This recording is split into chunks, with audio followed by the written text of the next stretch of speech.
Hello guys, welcome back to my channel. গত কয়েকদিন ধরে ভিডিও আসছে না কারণ আমি এখনও ঘোরাঘুরি করতেই বিজি।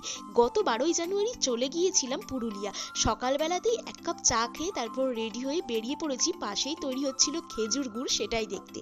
তারপর হোটেলে ফিরে কচুরি আর আলুর দম দিয়ে ব্রেকফাস্টটা করে চললাম আমরা অযোধ্যা পাহাড়ের উদ্দেশ্যে। অনেকদিন পরে পাহাড়ে এসেছি, তাই ভীষণই এক্সাইটেড তো ছিলাম। যতই ওপরে উঠছিলাম ভিউগুলো দেখে চোখ জাস্ট জুড়িয়ে যাচ্ছিল।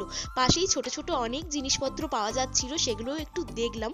এই দিনের ওয়েদার এতটাই ব্রাইট ছিল যে আমরা প্রত্যেকটা ভিউ খুব সুন্দর দেখতে পেয়েছি। ওপরে গিয়ে একটু আইসক্রিমও খেয়েছিলাম। তারপর চড়লাম এই সুন্দর রাঙামাটির গ্রামের ভেতর দিয়ে অযোধ্যার রাম মন্দিরে। তারপর ভগবানের দর্শন করে চলে এলাম মার্বেল লেকে। আর এই জায়গাটা তো আমার দারুণ লেগেছে। আর সব থেকে ভালো লেগেছে এই মার্বেল ওয়াটারফল, কিন্তু এখানে পৌঁছানোটা ভীষণই স্ট্রাগল ছিল। এরপরে হোটেলে ফিরে খাওয়া দাওয়া করলাম। তোমাদের যদি ভিডিওটা ভালো লাগে, do like, comment and subscribe. By.